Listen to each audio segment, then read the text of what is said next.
first and foremost, Utah absolutely dominating the college football world in this town, and deservedly so. I think when you look at the way that Utah went about their business and handled their business against USC, I don't think there's any doubt that Cam Rising and the Utah Utes absolutely captivated the college football world on Saturday.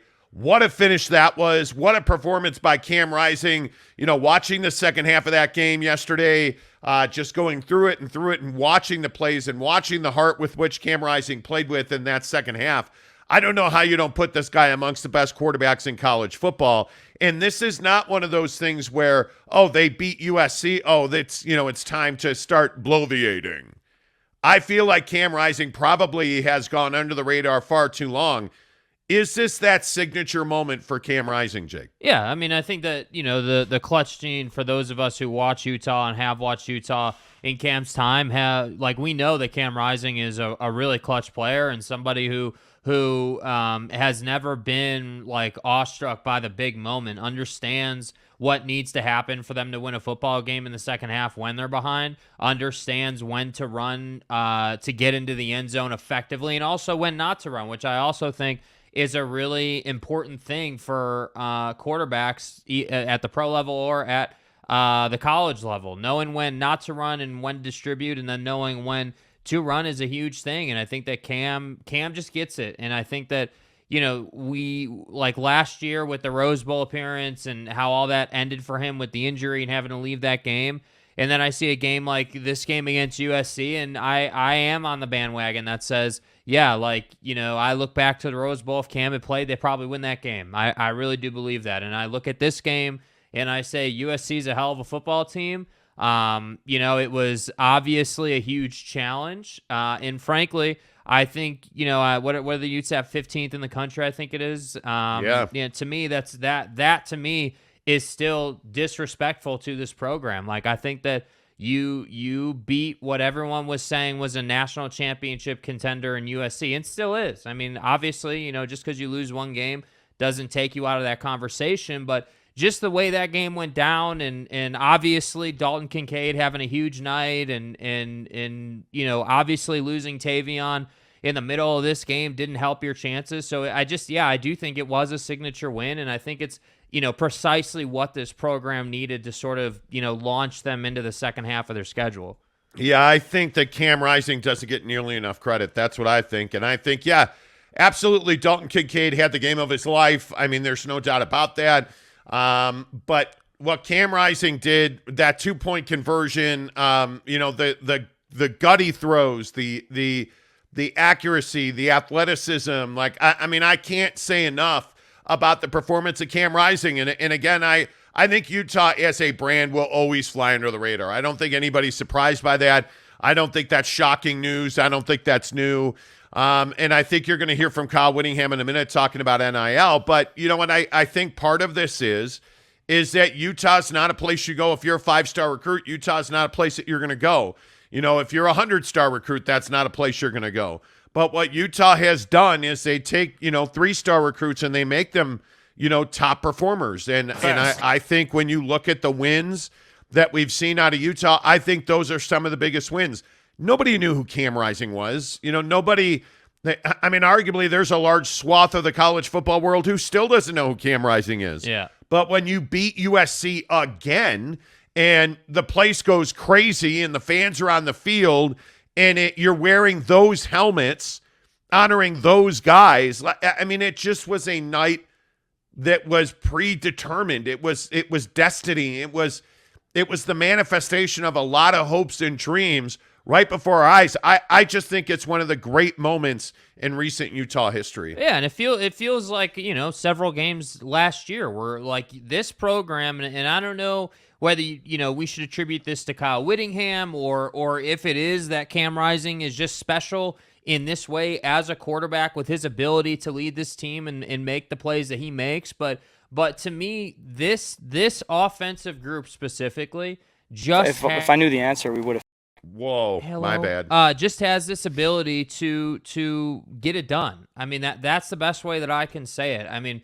Again, whether it was the throws that Cam made, the run that he had, the plays that he made just took this team to where they needed to go. And whether it could have looked really ugly, but if you still win the game, that's how you get it done. And that's why I say, like, I just think that this is the kind of thing that Utah just has. And I don't know if it's because it's built into their team or because it's a Kyle Whittingham led team, but they just have this ability to win this kind of game. Oh, yeah. I don't know what you attribute it to. But this is becoming their brand. I mean, you're having these moments more and more and more in it. And the unfortunate part is you're going into your bye week, so you're going to get forgotten about a little bit. But on the 27th, when you roll out against Washington State, that's a huge moment in time. And I think it's good and bad that you're going into a bye if you're Utah, because I could see at Washington State as a major letdown game. Absolutely, you could see that. I think it's less likely to happen, mainly now because you have that bye week, but that becomes a huge game. Yeah. It's just a massive football game. And especially if UCLA loses this weekend, that becomes a massive, massive football game, because now I think Utah is in position to do everything that they set out to do to start the season. With this win, they've put themselves back in the conversation of, hey, we can play. We're one of the two best teams in the Pac-12. We can play for a Pac-12 championship. Everything that Utah wanted is right here in front of them, and they seem to find a way to do that year in and year out. And right. I don't know how you explain it. I really don't. There's something in the water that Kyle Whittingham drinks at his house or something. I don't know. But that performance was... and I don't know that we can overstate it. That performance was history. That performance was legacy creating. It's one of the great wins of the Kyle Whittingham era. And the Cam Rising era. I think that, again, last year, we can't forget what happened last year. Like, when you think about the what is becoming the legend of Cam Rising, because I don't think that that's too much to say. Like, the way he's able to do this and win these kind of games, it is something special, and it is something that people are going to remember when he inevitably moves on, whether that is to the pro game or otherwise. But to me, I look at last year and I say, okay, Cam wasn't even the starting guy week 1 last year. We can't forget his path here. This is somebody who came in when quitter quarterback left and took over this program, took him to the Rose Bowl. Now has battled through some adversity here. Let's not forget the Florida loss. And then, you play 4 pretty good weeks, and then you lose to UCLA, and now you got to bounce back against a team that everybody said or everybody at least agreed on was a really damn good football team. So to me, I just think that the program has a lot of character, and I think that that's what allows them to edge out a team like USC. This Utah team at Rice-Eccles at night just has the goods, and I have to be honest, I'm really happy for him. I'm glad to see it. I'm glad that we get to sit here this morning and talk about a win over USC, especially with what we have to talk about with BYU and that whole situation. I'm just thrilled that we have something positive to talk about with this program right now. Well, I don't think you can say enough about what Utah did and the character of that win. And I'm just dumbfounded. Let's get some of your thoughts on it, because I again think that it is this is one of those wins you'll never forget. This is one of those moments you'll never forget. Kanai Johnson, good morning, says, top of the morning, fellas. The Utes game was amazing. Kincaid was a beast. USC had no answer for Dalton Kincaid. Yeah, as you said, I think a lot of people thought the world stopped spinning. When Brant Keithy went down. That was a really tough loss. Dalton Kincaid, as we've been telling you, is a wonderfully talented tight end. To put up those kind of numbers, I think the world did stop spinning for this offense against UCLA. I have to be honest. If you'd had this kind of performance, if you had this sort of cohesiveness and chemistry and game plan against UCLA, I wonder what could have been, and I think that there's no question that Brant Keithy was the heart of this offense. But in sports, whether this is cold-blooded or not, injuries are just an opportunity for another guy to step into his own, and that's what this is turning into, and that's why I say I'm thrilled for Dalton. Like, it's a huge thing. Like, you helped your team and you had the game of your life in likely the biggest game on your schedule this year. Like, there's no better feeling than that. Yeah, 234 yards receiving and a touchdown for Dalton Kincaid. I mean, just clutch. I mean, huge numbers for him. And I think when you look at what this team has left in front of it, that those are some really big games there. I mean, you look at Washington State, that game's on the road. Then you come back for Arizona and Stanford, games you feel like you should win there. And then of course you're looking at a situation with Oregon on the road, Autzen Stadium. That game's coming up Saturday, November 19th. I mean, that is a massive football game. Yeah, a massive football game. And of course, and I know people call me crazy, you finish with the Colorado rivalry. Colorado's god-awful. But that's that game right around Thanksgiving that you wind up in Boulder and you take a terrible loss. Yeah. Like, there's a lot of work left to do. As good as you feel about that USC game, and as good as you feel about the fact that arguably you will be favored in every one of those games that you're looking at right there.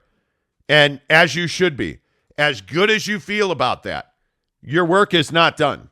Your work is absolutely not done. Yeah. And I think you have a long way to go here. But again, you look at what's on the schedule this week. I don't know. I think the bye comes at a good time. You're going to get the opportunity, in my opinion, to watch, somebody's championship aspirations die, because I don't know. Is UCLA as good as we saw that they were against the Utes? I mean, they played well, right? I mean, they're 6-0. They're 3-0 in conference. Dorian Thompson-Robinson is legitimately a Heisman Trophy candidate. But you look at the fact that they're at Oregon this week. Yeah. And you look at the fact that Oregon's a 6-point home favorite. That's right, T. A 6-point home favorite. Yeah. That's some crazy. I mean, I think the boys in Vegas are basically saying that, Oregon and Bo Nix are a different team at home than they are on the road. And I think that has, proved to be true time and time again. And, I look at what, Oregon's capable of doing to teams at home. And obviously we know what they did to BYU, and we've seen what they've done to some other teams. And it does make you wonder. But I think the thing for UCLA is they have speed, man. They have speed at the right positions that can make your life really difficult. And I think, it takes some cojones to bet against Oregon at home. But I think if there was a team that's, capable of winning that game, UCLA is definitely in that conversation. Yeah, we'll see. I don't know. I think that's an awfully difficult ask. I think this is going to come down to Oregon and Utah.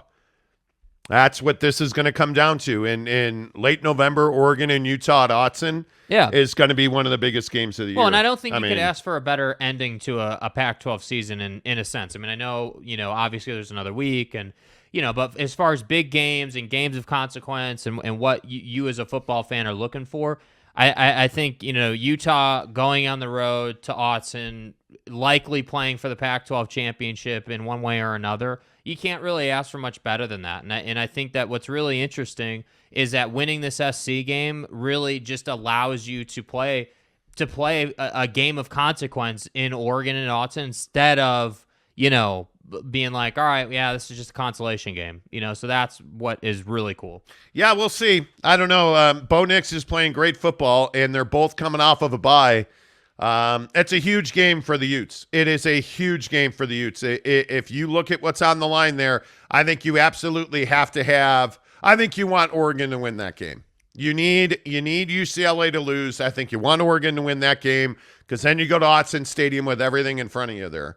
And I think it is no coincidence in my mind anyway that Utah-Oregon, it's always Utah-Oregon. Yeah. It is, whether it goes all the way back to, what was that, 2014 when Kalen Clay dropped that ball on the goal line. And then they ran it all the way back for a touchdown, and everyone was pissed about it. Yeah, it's crazy. Dave Heath says, good morning, guys. How about them Utes, and is BYU imploding? We'll talk about BYU coming up here in just about 13 minutes at 6:30. Yeah, I mean, talk about two programs going in different directions right now. Hola Billy says, let's go Utes. As expected, the Dodgers let me down, as have the Wild. Well, look, front runner. The dragon up north has been slayed. Yeah, pretty much.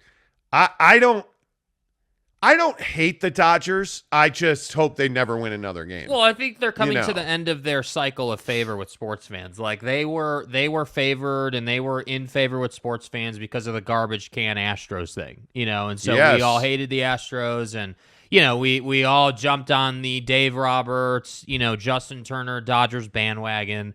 And now, all the clips of Dave Roberts going on the Dan Patrick Show, and I think it was April or March or whenever that was, saying that they're going to win the World Series and talking a load of junk. Now he's eating his crow sandwich, and deservedly so. Just the same way last year he got to celebrate and say, I told you so. So it is what it is. I will say they're one of the best sports franchises right now in all of sports. They're in the conversation every single year, and it is shocking when they lose. So... It is. By the way, clutch performance last night out of the New York Yankees. I mean, absolutely clutch. Garrett Cole. Yep. Sends them back to the Bronx.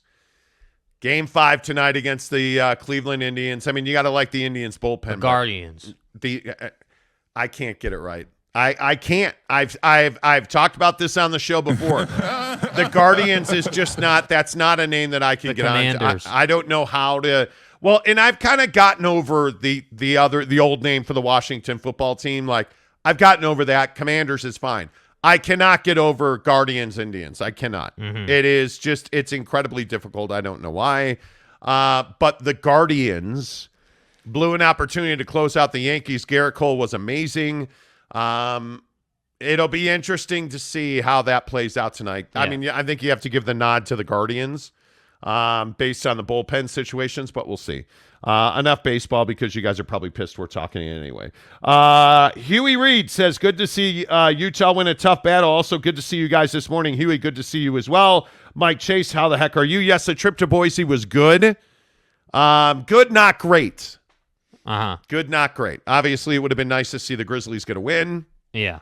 They did not, but it is what it is. By the way, nice shout out to the folks up at the Weber County Ice Sheet. Yeah. Maybe I should go back to bed. Hey, guys. The Weber County Ice Sheet, good to see those guys over the weekend. They did a great job on Saturday night hosting the Utah Grizzlies. If you haven't been up to the Sheet in Ogden, you ought to go. I mean, the Mustangs. Yeah, the Mustangs are a great hockey club to watch, and the place it's loud because it's small. But it's just big enough. Yep. And it is raucous. It was a good place to watch a game. Gage Carter says the Utah game was wild. Go Utes. Incredibly wild. It was, I mean, just that 2-point conversion alone, watching the fans stream onto the field, like, unbelievable. Just unbelievable. Jonathan Eaton says that Cam Rising guy is pretty good. Yay, so he can play a little football. How about that? Should we, dare I ask the question? No. Don't. Does Cam Rising use baby powder in his jock? Wow. What? Wow. Well, what question do you think I was going to ask? Not that one. Cam Rising versus Jaron Hall. Uh-oh. Uh-oh. Like, but who do you take? That's the question, I think. I think that's a huge question. Because I don't think the struggles of BYU are on Jaron's shoulders, and I think the wins at Utah are on Cam's shoulders. Yeah, but here's the problem for Jaron. The problem is that if Utah had lost this game, we would be saying or having a conversation about how, Cam didn't get the job done and the offense didn't score enough and they didn't keep up. And, because they didn't keep up against UCLA, Cam turned it over several times. He didn't have a good game. They didn't play well. So, to me, I mean, right here today, I mean, I think you have to go with Cam, but I think that, this whole conversation, I think, of character with the players in your program is coming to the forefront. I think that, we'll get into the specifics with BYU, but over the last couple of weeks, for those of you who watch the show regularly, we've been talking about lack of discipline, lack of, assignments on football, lack of really just playing good football inside of this BYU program. And I look at this Utah program led by Cam Rising and Kyle Whittingham, and these guys are all on the same page. These guys are very clear on what they got to do to win a ball game. And I feel like BYU is not in that place right now, and that to me is what is so fascinating. You look at Utah and it's like, all right, defense first, offense is struggling now that Brandt's, done and working on his knee and everything. Like, where are they going to go from here? Tavion leaves this game. I think it was about halfway through or whatever it was, and you're sitting here thinking, okay, this is going to be a big challenge. And one way or another, Utah comes out on top of the buzzer beater, and so to me, that to me is the conversation. Talent-wise, they're the same guy. They both can run. They both have great deep throwing ability. Like, they both have everything that you would want in a quarterback. They have it. But to me, Cam separates himself in these bigger moments, and he's able to, go up to Oregon and not get shellacked. He's able to have SC at home and win a game. Like, that's what they're able to do. Yeah, I'm still taking Jaren Hall. I mean, just on raw athletic ability, raw ability to throw the football, I think Jaren's a better thrower of the football. I certainly think he throws a better deep ball. I mean, I don't know how you don't give Cam Rising the edge on the run. Certainly I think you would do that. But, boy, you want to talk about just pure quarterbacking, I'm taking Jaren Hall still to this day, and I know that's crazy after the performance that Cam had. And she took offense. Yeah, well, I'm sure she would, but the point is I'm still taking Jaren Hall. I think as a total package of a quarterback, I think Jaren Hall has shown himself, quite well in adversity, and they've had a lot of it this year. The biggest thing that you don't hear about with Cam Rising is injuries, and Cam is a guy that plays physical football, bigger build guy, it feels like. But, if Jaren is going to continue, and he looked healthy this week, I mean, there's no doubt about that. He threw the ball very well against Arkansas. But just total package, I'm gonna continue to take Jaren Hall over Cam Rising. Okay. I know that's crazy. Yeah. All due respect. Yeah, I mean, 475 and 5 touchdowns for Cam this weekend. I know. I just struggle. I'm dumb. I get it. I can get down with the talent conversation. I mean, Jaren, yes, probably a better athlete overall than Cam, but I really struggle with the not winning conversation. Like, I struggle with, hey, in BYU's biggest games, they're getting their ass kicked. Like, there's no way around it. You gave up 52 points to Arkansas. Like that happened, dude. I'm sorry. I thought you said they gave up 52 points. Yes. Like, come on. Oh, that's not good. So that's what I'm saying. Like, I guess we're getting into it now. I guess so. The biggest stories in sports presented by Quick Quack Car Wash. I can only tell you every single day on this show, Quick Quack Car Wash is amazing. I will be at Quick Quack Car Wash today. Because I have a lot of dead bug soles on my windshield and headlights from the. Okay, I don't know what the cat has to do with it. But the point is, I have a lot of dead bug bodies on my car, and we need to get that cleaned, and a little vacuuming needs to happen. So, of course, I'm going to go to Quick Quack Car Wash because the people are friendly. It's a fun ride, and yeah. Anytime you go to Quick Quack, it's always enjoyable. Okay, guys, I'm going to tell you the secret to impressing my neighbors, the YA coworkers, you name it. I just swing by Quick Quack. It seriously takes 2 minutes, and people won't stop checking me out. Getting a clean car is definitely my best life hack. Kids are messy, camping's dirty, but my truck sure isn't. Hey, guys. That dude trips me out. Hey, guys. I love that. Anyway. Point is, go to Quick Quack Car Wash. He's right. It takes 2 minutes. You get a great car wash. Quick Quack's great. I love him. Yeah. I don't love 52 points given up by this BYU defense. And I think when you talk about the biggest stories in sports, I think there's only one right now on the negative side, and it's BYU. Only because the Jazz haven't gotten blown out yet, but that's coming this week. Yeah. 644 total yards given up by BYU's defense. I don't even know what you say about this. What I said, Tuiaki is in trouble. There is no doubt about that. And There is, if you have not been paying attention, and I've asked several guys about this, and some have confirmed it, some have not. One defensive player last night told me that there is absolutely a divide in philosophy on this defense.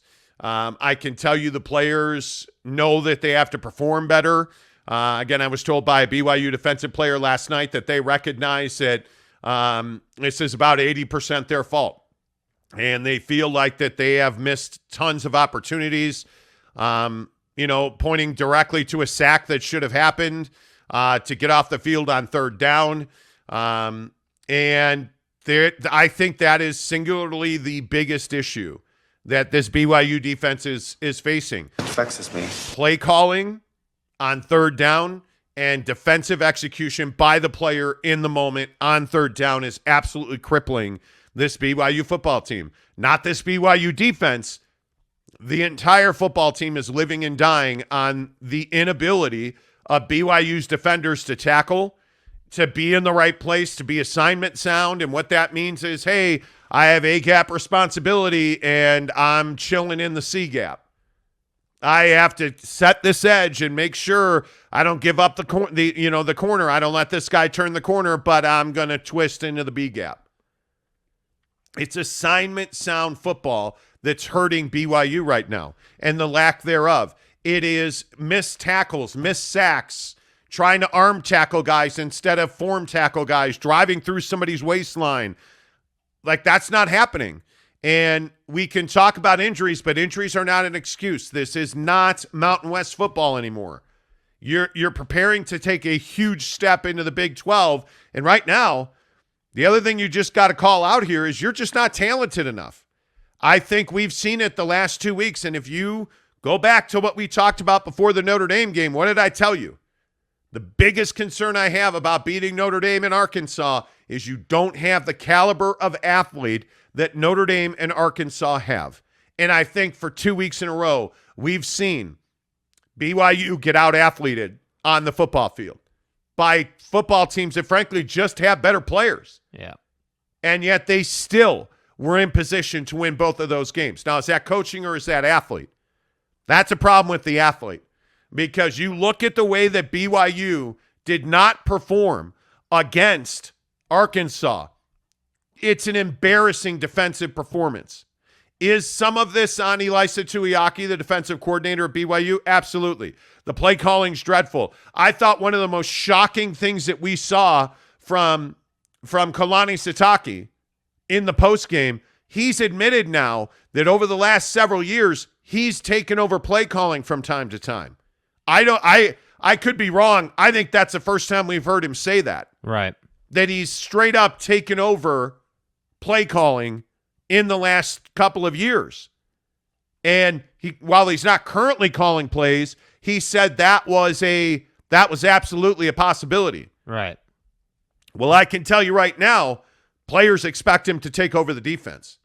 And I think that's exactly what has to happen here. If we're going to call guys out, Elisa Tuiaki is probably not the guy we should be calling out. We should be calling out Kalani Sitake. And I think, it's a little taboo or against norms in this town to call out Kalani Sitake. Well, Is that a real question? Well, I can tell you right now, Kalani Sitake's got to be a better head coach than he's been. Uh-huh. There's no doubt about that. And this defense, for everything that people want to put on Tuiaki, whose defense is this? Mm-hmm. It's Kalani Sitake's defense. And Kalani's got to be a better head coach and defensive coordinator than he's been.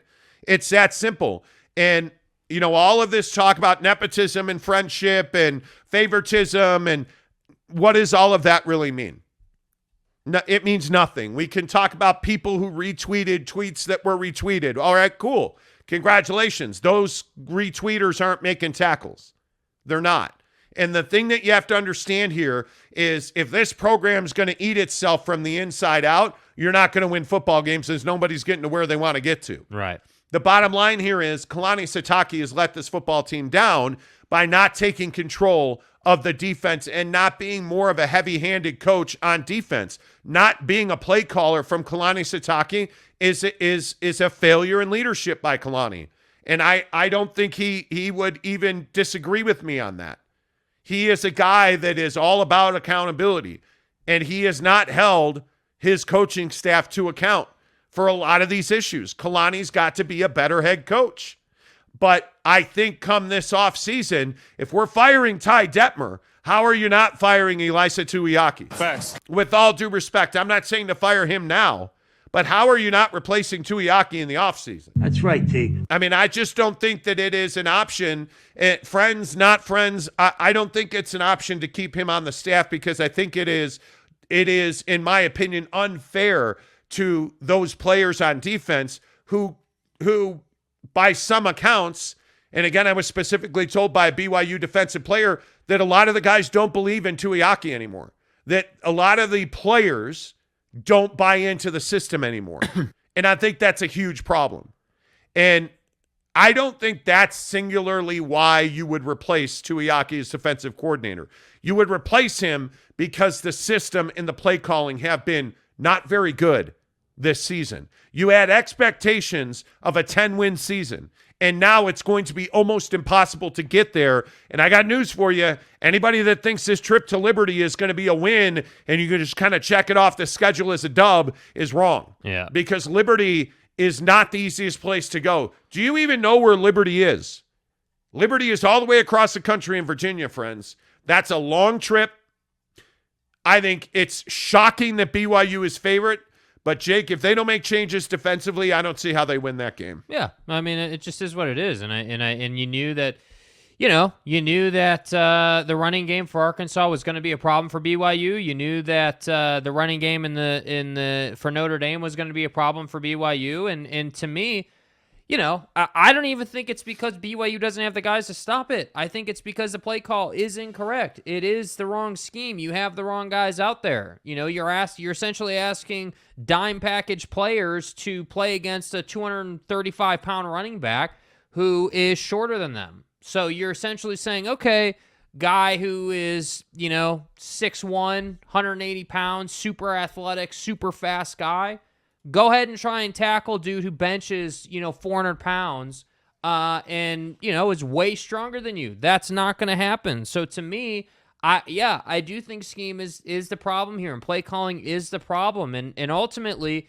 as a defensive coordinator, your number one priority is putting the right guys in the right position to make the right play. That's your job, And obviously, you have responsibilities with developing guys and all the coaches, all the position coaches under him. But on game day, Tuiaki's job is to have a game plan ready that he can execute that puts the right guy in the right position. And it's not rocket science, right? Like Ben Bywater, Max Tooley should be right behind that line of scrimmage on first down every single time. They should be right there to stop the run. And yeah, I do agree. They have missed tackles. Their technique hasn't been good, and they straight up have said that. They have. I feel like the players, like when Harris came on the show, or when we've had guys on the show, they have straight up said, hey, we have to make better tackles. It's facts, man. Well, but it's also a little surprising to me that Max Tooley isn't in on every single down. That was surprising to me against Arkansas. There was and again, the ugly word of rotation raises its ugly head at BYU. And I think one of the questions you have to ask now is Kalani and his staff too nice? Why are we rotating guys? And I know we talk about this all the time. Max Tooley needs to be on the field for every single defensive play, in my opinion. Yeah. He's your best ball hawk. The guy has shown you a propensity to create turnovers with interceptions. He had a great strip the other day against Arkansas. The fundamental decision-making on defense is what I question. That's on Kalani Sitake. That's not on Elisa Tuiaki. I look at some of the decisions that the players make. That's on Elisa Tuiaki. Not holding players accountable. That's on Elisa Tuiaki. I don't think there's any doubt in my mind anyways that when you look at what the issues on this football team are, I think coaching has let these players down in a lot of situations. But again, I think we tend to be too nice and not want to pick on the kids. Yeah. Don't you pick on those kids.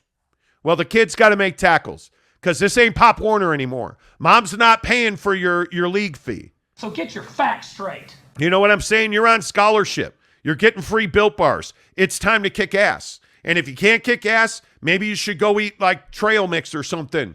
I tried to make like a Built Bar. Maybe you should go get some Papa Murphy's. You know what I'm saying? PapaMurphys.com and stuff. But I'm telling you right now, it's not good enough. It is not good enough to be pointing fingers at coaches. And again, no, not because I'm some important guy. I am. But, talking to a BYU defensive player last night, I straight up asked him, hey, are you guys looking inward before you're pointing fingers at people? And he said, absolutely.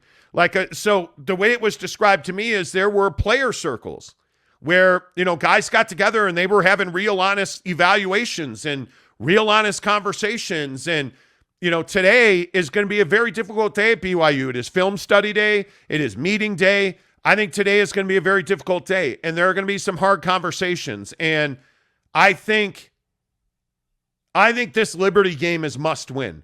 Not because you're trying to win 10 games or not because you're trying to be bowl eligible. I want to see the character of this football team. Yeah. I want to see what kind of mettle do we have in the locker room. I'm going to say this again. Because offensively, you're fine. There's not an issue to be had offensively. You look at some of the numbers. Jaron goes for 356, 3 scores and a touchdown, runs for 23 more yards. I mean, you didn't run the football well enough, let's be honest, but when you're trailing, you're not going to be able to run well. But you look at Cody Epps. I don't know how to break it to you, friends. Cody Epps is absolutely exploding as a superstar player on the college football scene. Hey, guys. And I've only been an evangelist for Cody since the summer, and I'm telling you now that the kid can absolutely ball out. Him and Puka Nacua, that's your one, too. Gunnar Romney has largely been irrelevant in this offense this year because he simply hasn't been healthy. But you look at what Cody Epps is doing for this offense, it's nothing short of spectacular.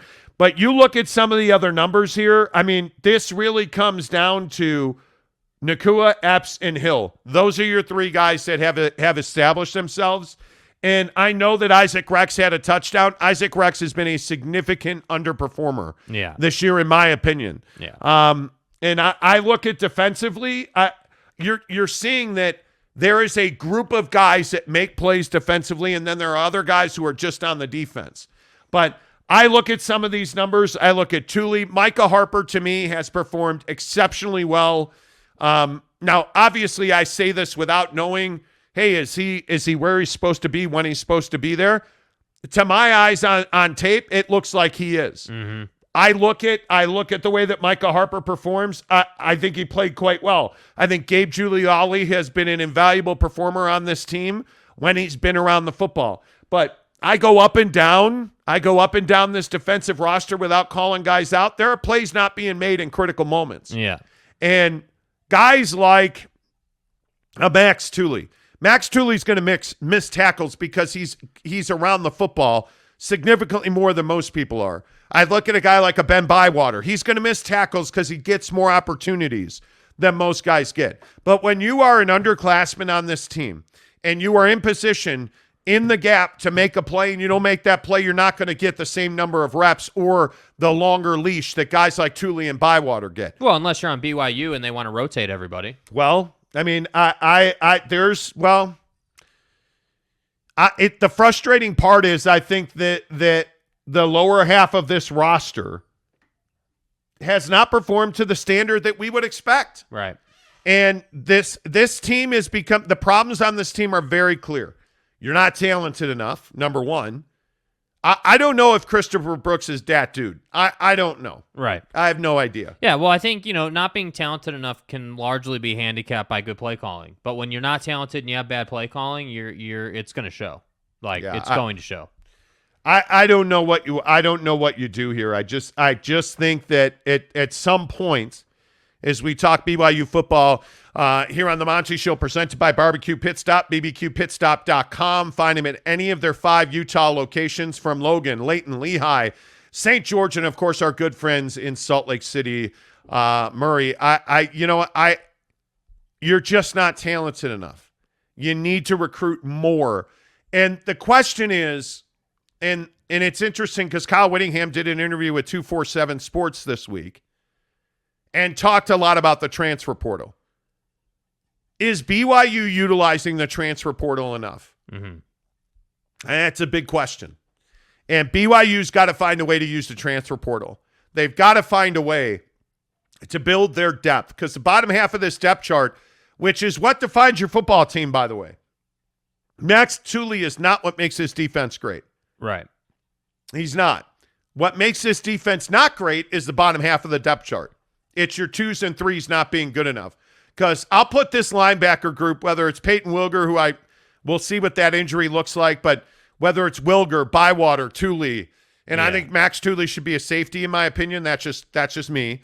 But I look at the group of linebackers on this roster. I'll put that group of linebackers up with anybody in college football. They can frickin' play. Yeah, and that's why the play calling is frustrating. That's why it's frustrating to be in this drop 8 scheme so much, because it doesn't put guys like Max Tooley in a real strong position to make the play that they need to make. And I think that I agree with you. I think Kalani should take over defensive play calling 100%. Like, I would love to see against Liberty them roll out and be ultra aggressive on defense. I would love to see, just a completely different, out of left field scheme where they are attacking constantly. Just get after people, and hey, if they're able to, throw it over the top before you can get to them, more power to them, but I just can't believe that with a defensive line, the caliber of their defensive line, the athletes you have there, combined with, as you were just saying, Max Tooley, Ben Bywater, like, you have guys who can make plays. But how do you explain, and this is something I would ask specifically of Elisa Tuiaki, how do you explain that Tyler Batty's being asked to cover the flat? What sense does that make? That is something that was specifically the ask of. One of the things that was brought up to me was, hey, guys are being asked to do things that are not in their skill set. And it's this disguise stuff. And it's funny because, you look at Tyler Batty, he's done a very good job, specifically in the Notre Dame game, of getting into the backfield, being disruptive, like battering Drew Pine at times. That was one of the best performances I think we've seen out of Tyler Batty. I don't understand the coverage thing. This guy is not Micah Parsons, the Dallas Cowboys fine defensive end who you can ask to rush the passer or drop into coverage last night. Right. Listen, I like Tyler Batty. He should not be covering guys. I like Ben Bywater. We shouldn't be asking him to be a pass rusher. Right. That's a coverage linebacker. I philosophically, there are some things here that don't line up. That's for sure. Football 50 in 5 minutes, brought to you by our good friends at Papa Murphy's Pizza. Let's get some of your comments in here on BYU. There is just a lot of people commenting on this. A lot of Cam Rising versus Jaron Hall. Tanner Plummer says, I have to give the edge to Cam over Jaron. I don't know. I understand that the game was a bad loss. Cam Rising was spectacular for Utah, but in a bad loss, I think Jaron Hall was actually pretty good. Pretty good quarterback. Boyd Lake says Jaron Hall has a better tool set than Cam. I would agree with that. I would absolutely agree with that. I just think Jaron Hall's a fantastic quarterback. Yeah. He is very good. Elvin Goalie says, I have to come praise the BYU program. Best fan base in college football. Everyone was nice. The crowd was loud and crazy, and the view from the stadium, wow, every SEC team should do a home and home there. I'm assuming you're an Arkansas fan. Yeah. But I could be wrong. Tanner Plummer says, hey, guys. Hey, guys. Uh-huh. Yeah. It is what it is. Hey, guys. Boyd Lake says, Arkansas saw that happening and went up tempo to keep our third string defense on the field. Absolutely. Boyd Lake says nobody wins with a substitution pattern like that. Well, I didn't understand there were two situations, I want to say twice, they did a wholesale swap. 11 guys off, 11 guys on. Yeah. What are you doing? What was the thought process there?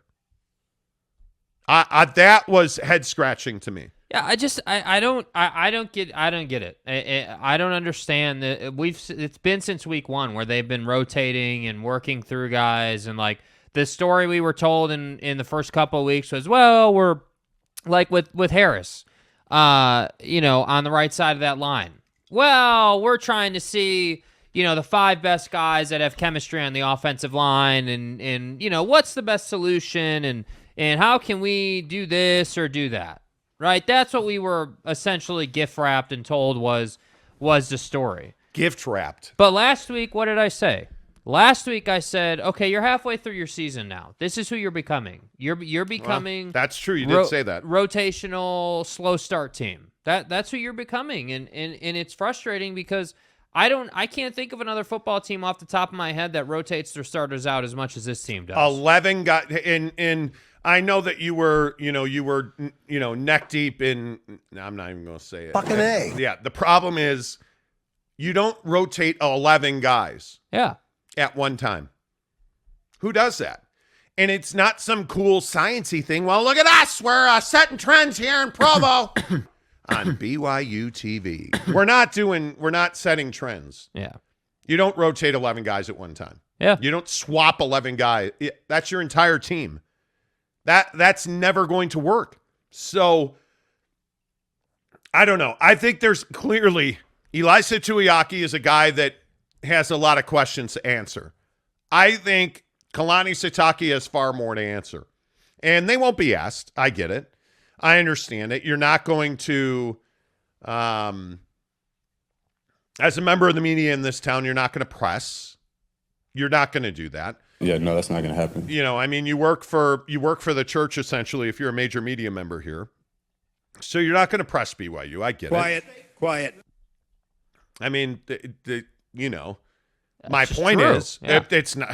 Tell me I'm wrong. Yeah, it's just true. But my point is, somebody's got to ask why you swapped all 11 guys. And when they say, well, we were just trying to figure stuff out. Well, you're trying to fucking figure stuff out. Excuse my French. You're trying to figure stuff out against Arkansas? Like, what? You are? Congratulations, but that's bullshit. Figure stuff out against Wyoming. Figure stuff out against Utah State until they break your quarterback's back. Yeah. Figure stuff out against somebody else not named Arkansas or Notre Dame. Not an SEC P5 what are you team, thinking? bro. Boyd, I think you're exactly right. Tanner says, Monty, why are you such a Tuiaki apologist? How am I being a Tuiaki apologist? Yeah, what are you talking about, dude? We're sitting here tearing the guy down for good reason. I don't know. Eric and Raleigh says the head coach is responsible for anything and everything that happens. True. Absolutely. I don't think that's incorrect.